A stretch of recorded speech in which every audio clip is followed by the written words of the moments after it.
We have our second ever live show, which is taking place on the 11th of December in Tottenham in North London. And it's a Christmas special, Gary. It's Wednesday, 11th of December at the Bernie Grant Arts Centre in Tottenham. Tickets start from £8. We will also be joined by a special guest to be announced soon.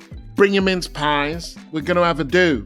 11th of December, Bernie Grant Arts Centre, Tottenham. Hi, I'm Carys. And I'm Gary Young. Every week, Gary and I will be talking about those stories in the news that are over-reported and the ones that are going completely under the radar and not being talked about enough. This is Over the Top, Under the Radar. And this episode is brought to you by Movement, all your digital campaigning tools in one.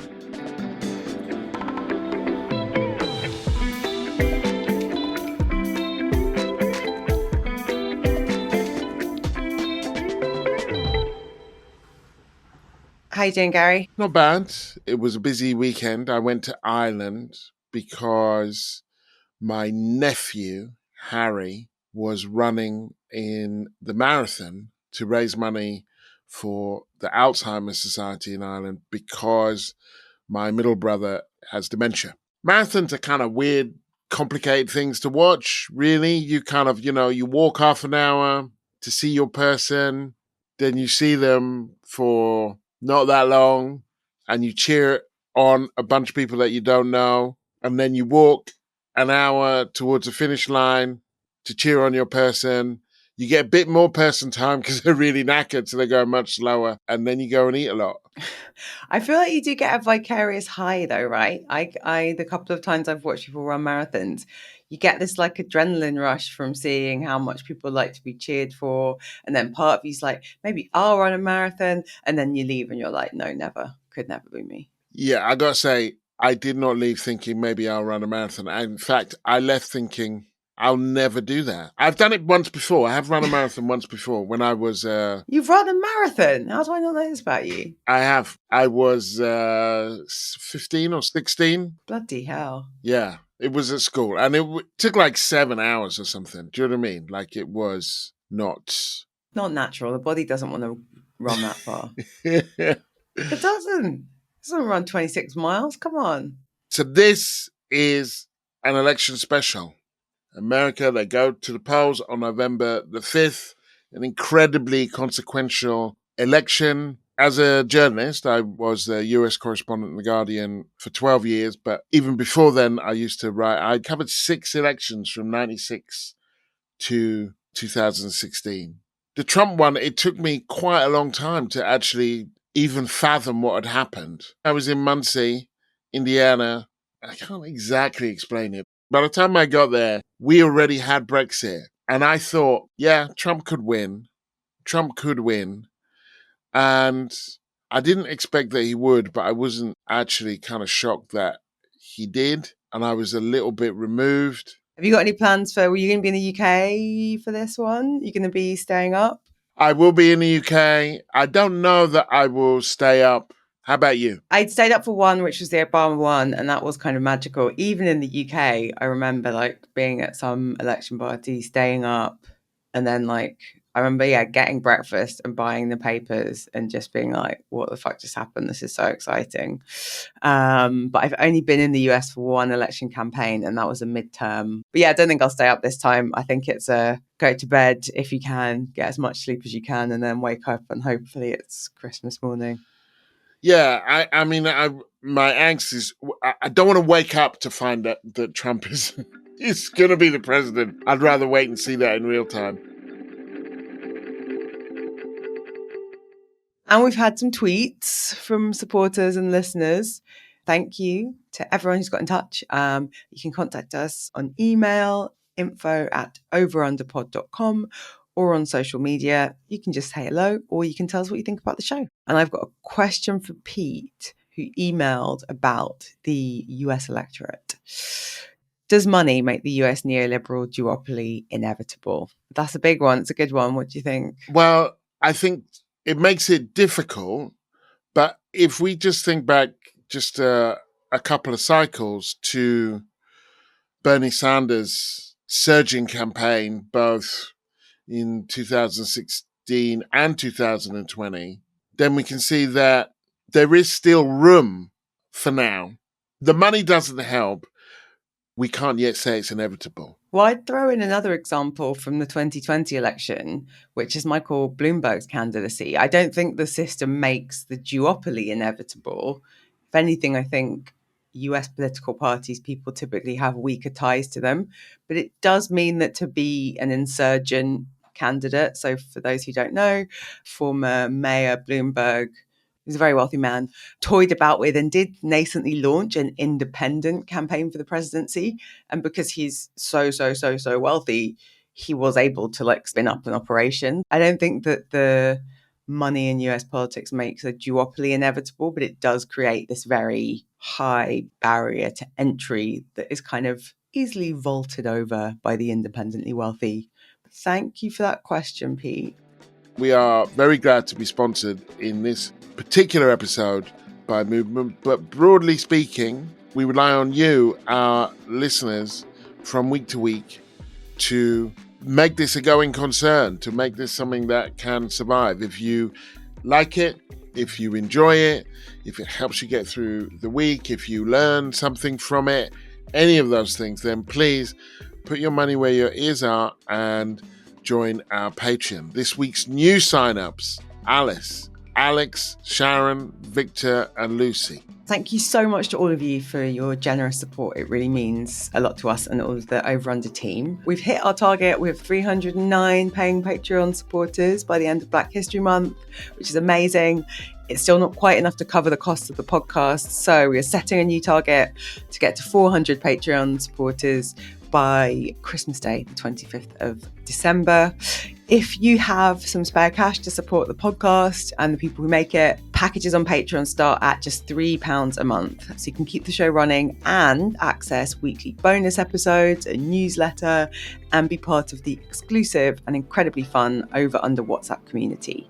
So if you want to support us, go to the Patreon website and search Over the Top Under the Radar, and you can put your money where your ears are, as Gary would say.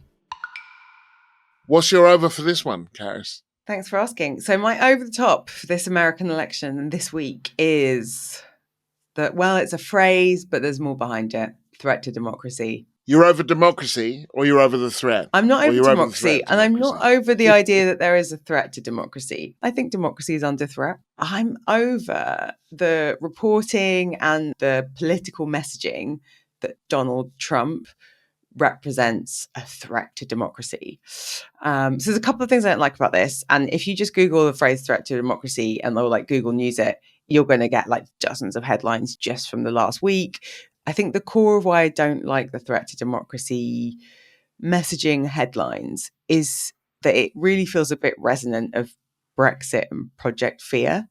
I think it is progressives at our weakest when all we can say to people is, this thing is horrible, this thing will be terrible, you shouldn't do it. The second thing is, there is a poll from the New York Times published on the 27th of October in partnership with Siena College that found that nearly half of US voters think that the government does a poor job of representing them.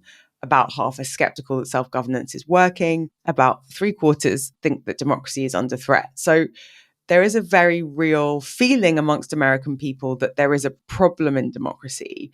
But Democrats and Kamala Harris, when they invoke Trump as this threat, I don't think they're talking about how to fix democracy. And I don't think they're engaging with the fact that a lot of people in America don't feel that the democracy is functioning healthily. They're just invoking some boogeyman. And then I think the final problem is that there is this big issue in America around trust in the federal government and increasingly trust in elections.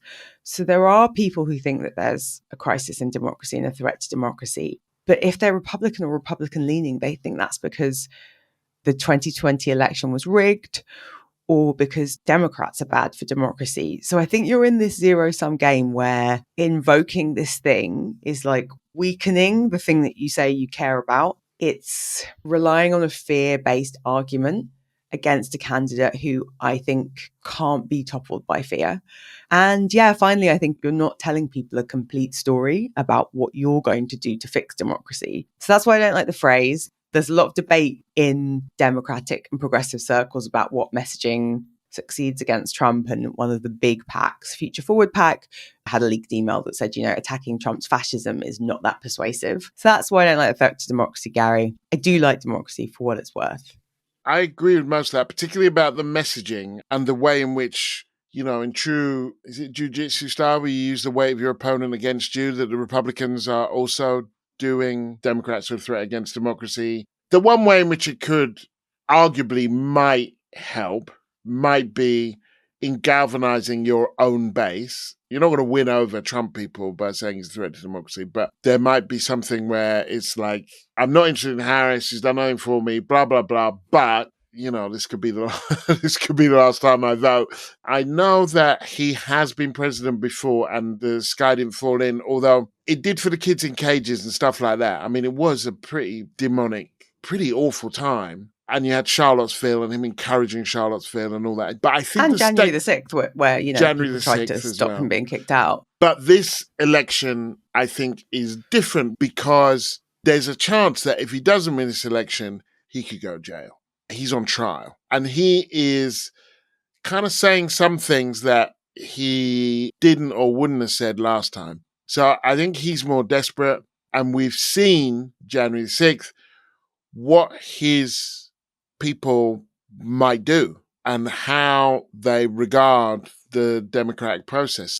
The other thing I would say, actually, that does support your point is that I remember covering the 2004 election and Democrats were saying our democracy is at stake. George Bush was a threat to democracy. This has been going on for some while. I don't remember either Mitt Romney or John McCain being described as such, but certainly they described Bush as such. And that it does beg the question, well, what kind of democracy have we got? How much influence do you think you have over what happens as opposed to, for example, really rich people? If the Supreme Court can be packed in the way that it is, if you have areas that are gerrymandered in the way that they are, the Republicans, bearing in mind, have only won the popular vote once since 1988. Which doesn't mean that things can't get worse. Also, if you look at the Electoral College and the way that that's skewed towards rural and white voters, there's a bunch of stuff that's wrong with what they're calling American democracy. And that makes it difficult to defend. I think that is also the sort of crux of the challenge, right? There are real issues with American democracy, which I'm sure lots of people are not ignorant of. The reality of the thing being true doesn't always mean it's the most effective thing to communicate about. And you're right, a second Donald Trump term will almost definitely be worse than the first one. But I think the concern for me is these appeals to Trump being a fascist, to him being a threat to the fabric of society, I think are less effective when he's already an actor on the political stage. But I also think if you didn't think that when January the 6th happened, are you going to think that because a comedian made a racist joke about Puerto Rico when a bunch of his armed supporters stormed the Capitol building, stormed the heart of American democracy in Washington, D.C.? When that happened, if you weren't like, this guy's a bit extreme, has anything that's happened in the last year over the course of the campaign pushed you into that column? And so then instead you get this situation where there are two very polarized sides. So people who have a strong affiliation in the US, Democrats and Republicans, are polarized on almost every issue. It's really hard to find something that unites someone. So like election confidence is a great example. 90% of Harris supporters, this is according to Pew, feel somewhat confident the elections will be administered well. 57% of Trump supporters are confident the election will run smoothly. So you've got a camp of people who, many of whom don't believe that Trump lost the last election. They believe it was stolen. One of the reasons we think, the mail-in ballots and early voting is high from Republicans is because they have lower trust in the system. So you've got a group of people who don't feel that democracy is in a good place because they believe Trump was deprived of the vote. And so you're playing into polarization. I don't think anything's happened in the last year more scary or dramatic than Charlottesville or the events of January the 6th, 2021. So then it's like, who is this for? And the only example I can think of where I thought the messaging maybe was a bit interesting or potentially might have appealed to people, these, mythical undecided voters, was Trump's former chief of staff, who's a former general, John Kelly. People who've worked with Trump saying, I wouldn't put him back in the Oval. Other than that, I think it's one of those arguments where you can feel morally very righteous. I don't know that it's electorally helping you that much. Gary, tell me about your under the radar. What aren't we talking about enough? My under the radar is cities. The way that we imagine the electoral map. I've had some discussion about this before, but in the run up to the election and what comes immediately afterwards, I think is going to be particularly important. So here's the thing. We think of the American electoral map as being in states because that's how the electoral college works. It's really 50 elections in each state. Then you add up the number of electoral college votes in each state, and that gives you the winner. You got to get to 270. And there are red states, there are Republican, there are blue states, they're Democrat, and then there are what they call purple states. They are the swing states. But actually the votes particularly for Democrats, are in the cities. And there is, with the possible exception of Oklahoma City, any city that's got more than 500,000 people in it votes Democrat. Doesn't matter if it's in Texas or any of the red states, they vote Democrat. So the electoral map is more like an archipelago, really, than these red and blue states. It's the cities. There's reason for that. Cities demand a certain kind of investment. That's where you're going to get more diverse populations. It's where you have more public things like public transport and so on. But if we take, for example, Illinois, without Cook County, Illinois would be Republican. With Cook County, which has Chicago in it, Illinois is Democrat. I think it's the same for Oregon. Without Portland, Oregon is Republican. Why does this matter? Well, first of all, it's a different way of understanding the way that people vote, or where people vote, I guess. But because when the voting is done, where will these pressure points be on accusations of fraud and so on? And they will be in the cities. It will be Pittsburgh and Philadelphia and Detroit, Milwaukee. That is where Republicans will say that there has been fraud. It is a kind of deeply racialized notion. Can't trust black people, can't trust immigrants, can't trust brown people. They're all cooking the books. That's why Fulton County, which includes Atlanta, that's where Trump's being prosecuted in Georgia. In Philadelphia, a few white people showed up at the vote counting place with guns. If it's close, that is where the tension will be, and that is why. I remember covering the 2018 midterms, and I was in a town called Racine, Wisconsin, which is in between Chicago and Milwaukee. And when you went to Republican events, Milwaukee, which is the biggest city in Wisconsin, was a laugh line. Was but he's from Milwaukee. And that was a way of saying he's dysfunctional, he's corrupt, he's ridiculous. And sure enough, when the votes came in for governor, the Republican candidate was marginally ahead, somewhat ahead, but the votes hadn't come in from Milwaukee. And it was when the votes came in from Milwaukee, that was when it was over for him. That's interesting, especially because the diversity of American cities, regardless of where in the United States it is, the city will still lean Democrat. But I feel like we do get some reporting of rural-urban divide, or specifically the Appalachia or the different terms for kind of Midwestern states. Do you think it's a political divide that's felt amongst American people? Oh, I definitely think it is. And that when they talk about crime, even though crime is going down, and it's going down all over America, the cities become, for Republicans, this scary thing. And that while the cities are Democrat, quite often minority majority, and they have black or Latino mayors.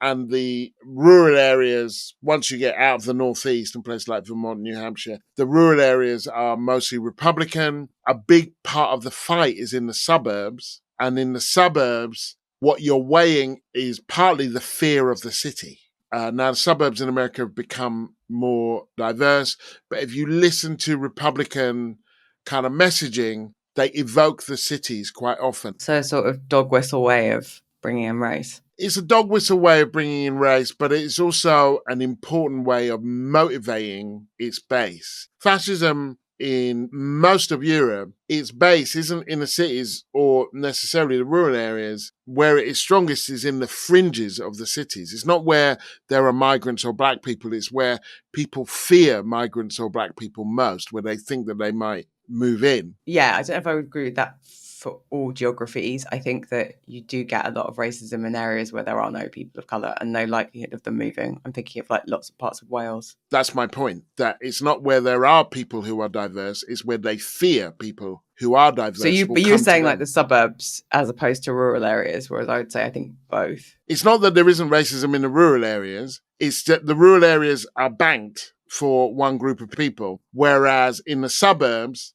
and the peripheries of towns, those are contested spaces where you will find significant fear of minorities. So do you think that's something we're going to see at the counts then? A lot of a sense of like some votes from the city either being illegitimate or there being more meddling? That will be the accusation, as it was last time. The last time, that was the accusation without a huge amount of preparation, but this time they've been preparing quite hard.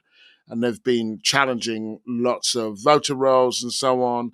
They are ready for it. It will be the notion that ultimately, I think in the Trumpian mind, this election cannot be decided by these people. They are almost illegitimate players in this field. So it's a deeply racialized wolf whistle more than a dog whistle, really, the way that Trump does it. But there is this sense that, like, these cities are where bad things happen. These are the people who will steal your democracy. I think it's interesting as well in the choice, because so much of Trump's identity is about, or so much of his politics seems to be rooted in his origin story of being from New York and Queens.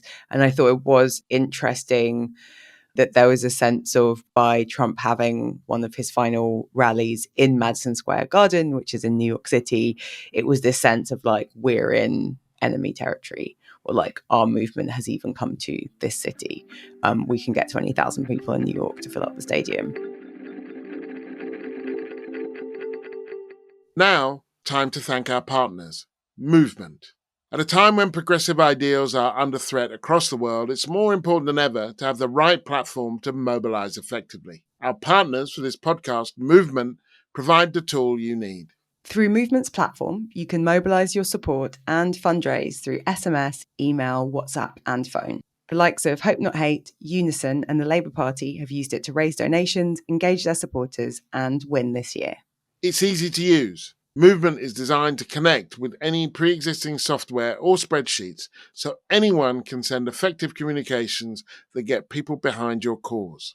And it's free for the first 10,000 users. So if you're running a campaign for progressive causes, then get in touch with Movement at www.movement.industries/over-under-promotion to see how they can help you win.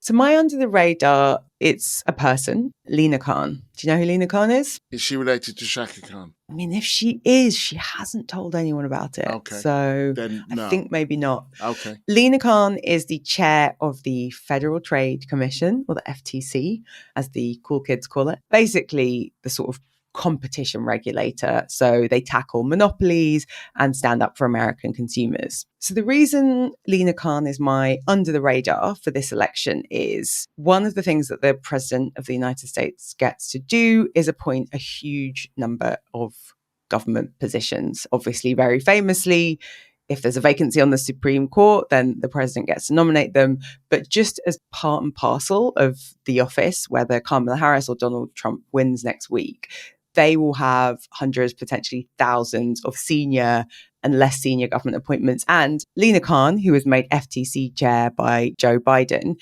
is an example of the power of those appointments. Quick primer on Lina Khan. She is a woman of colour, 35, like ridiculously young, as a law student in 2017. She writes this really influential paper saying Amazon's a monopoly. We should probably break it up. And the way that we think about competition and monopolies in the digital age needs to change. So she's made a real shift to taking the FTC, which, wasn't a very activist regulator, to being much more interventionist, much more pro-worker, much more anti-monopoly and pro-consumer. And whoever wins next week will have the chance to keep her on or replace her. And the reason I wanted to talk about her, and I think that she is flying under the radar, is Lina Khan is an example of the kind of people that progressives want to see in government. And she's come under huge amount of scrutiny because she's going after big companies. So she's going after Amazon, she's going after Facebook, she went after pharmaceutical companies over the price of inhalers. And as you see with any left-wing figure, especially a young woman of color, there is a lot of really public lobbying against her. So 3 huge Democratic donors, Barry Diller, founded Expedia, Reid Hoffman, LinkedIn, Microsoft, PayPal, OpenAI, have all said they want Kamala Harris to fire her. Just to be clear, companies that Lina Khan is investigating and people who financially benefit from the FTC being a weak regulator don't like that it's doing its job. And I think, a real test for Kamala Harris if she wins is what happens to Lina Khan. And do you get a sense of them defending her at the moment when all these people are attacking her, or are they just being stum? Yeah, so what we've seen is Elizabeth Warren, Bernie Sanders, the AFL-CIO, I guess the American equivalent of the TUC, have all come out to back her. The thing I want to emphasize is the scale of the opposition. So Jon Stewart, American comedian, this year had Lina Khan on the Daily Show podcast. He said to her that when he wanted her on a different podcast, Apple got in touch and said, please don't talk to her. I'll give you another stat. The Wall Street Journal opinion page has printed more than 100 opinion pieces ranting about Lina Khan's record. So yes, Bernie, I think AOC, Elizabeth Warren, trade unions do come to her defense. But like the scale of hostility and opposition to her, I think it's important to remember it and to hold it up. This is how they come for you if you're doing something serious. I'm not saying that by any means she is perfect or all of her interventions have gone well. I think it is pretty marked how open and naked the sort of wealthy Silicon Valley wing of the Democratic Party, and let's not forget, also huge donors to the Republican Party, like how openly hostile they have been to someone doing their job. The nature of the attacks on her, I did see the interview with her on Jon Stewart, and she was really effective in terms of breaking down what she was doing in a way that was understandable and a kind of system is rigged. But I'm interested in whether the attacks on her focus on what she's doing or on her as a woman of color. But her both, Gary. I mean, why attack on one front? Just attack her entirely. I mean, and to your point, she's an incredible communicator. She's phenomenally bright. There's been, broadly speaking, 2 types of attacks on Lina Khan. And I'm not saying that there's no truth in any of them or that she's a perfect manager. But when she first got the job, there was a wave of briefings that she didn't know how to run the FTC. She was a terrible manager. She did make some decisions that staff were unhappy with. And I'm not in the weeds to know whether they were good or bad decisions. Like she didn't think FTC people should be doing public speaking gigs.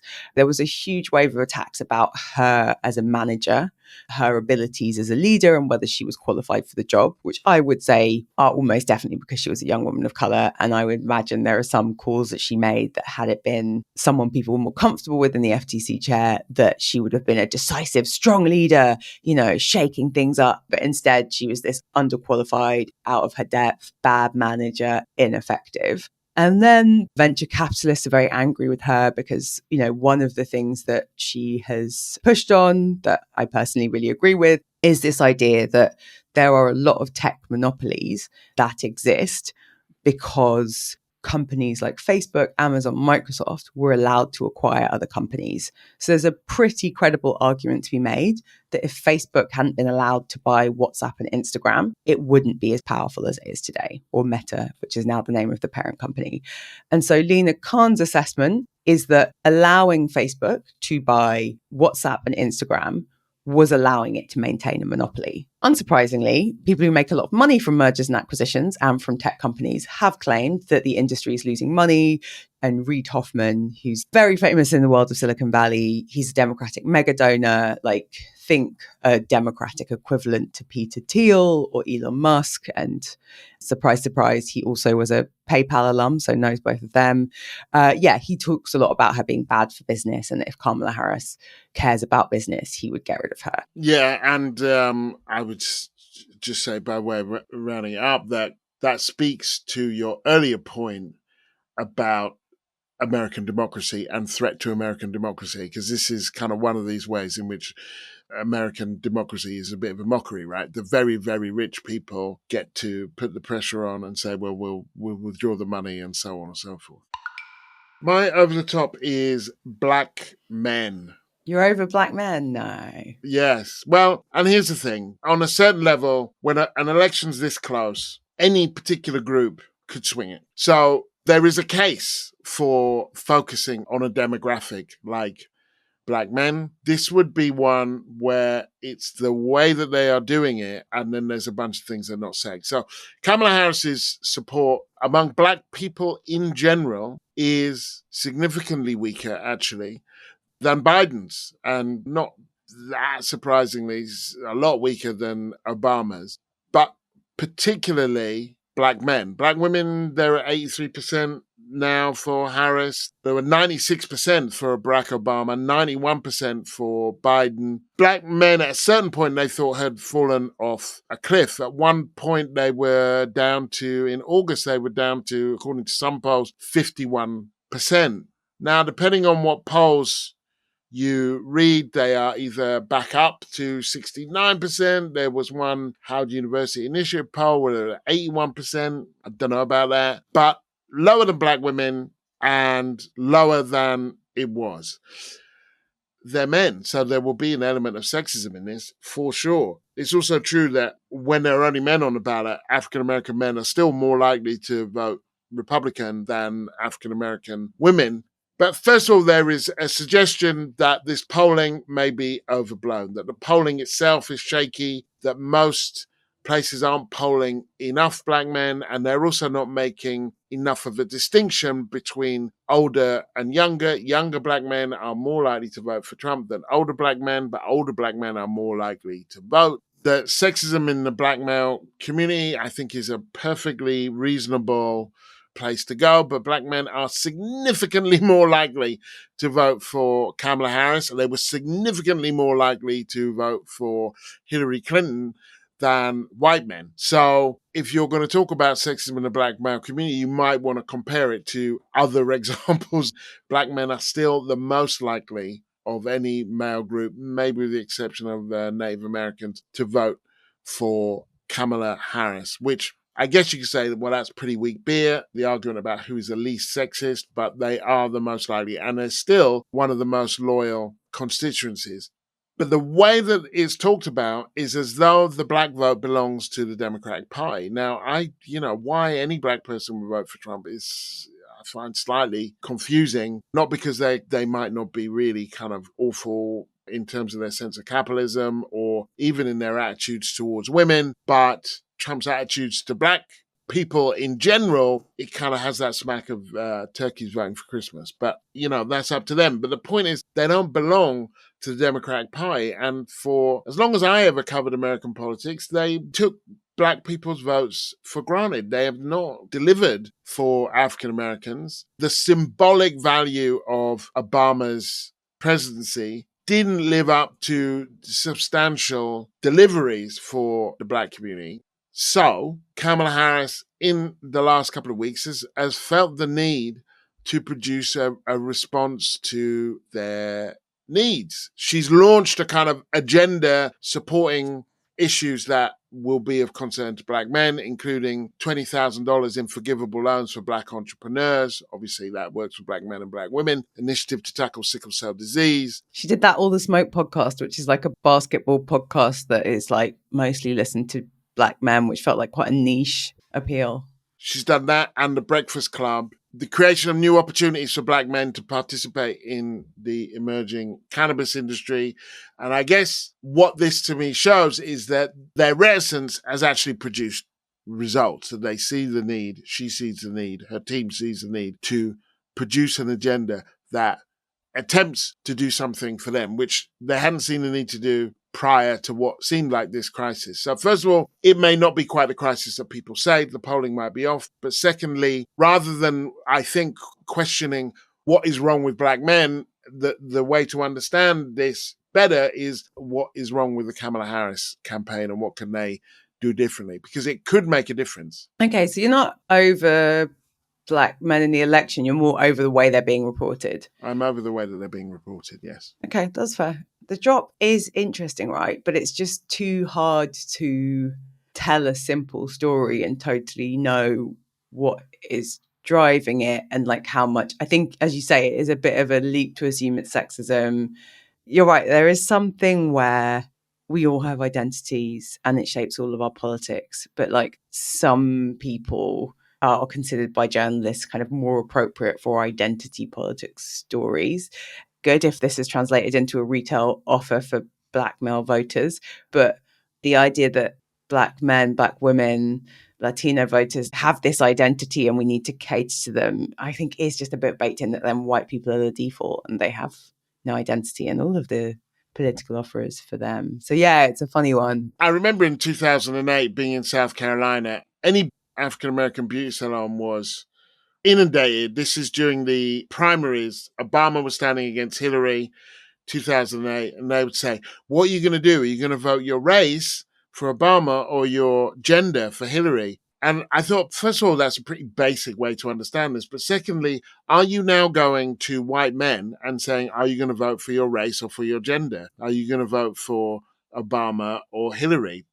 White men also have races and genders. So, black voters in general are understood in a certain basic way. I also think the age thing is important because she's doing worse than Biden did too. So it's not just about Obama, but the age thing is also important, I think, in terms of how younger black people, and I'm talking younger as opposed to young, so under kind of 35, how they understand symbolic representation, because it's never as good as the first time. They've grown up with an understanding that a black president is possible.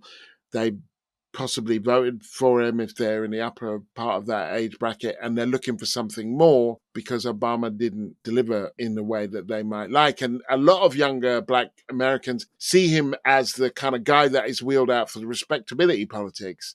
Yeah, I think the thing that we can't fully know when we're in this current moment, which I think is a trend potentially beyond the United States, is also this sense that progressive parties are entitled to people of colour's votes, or that there is some affinity or connection.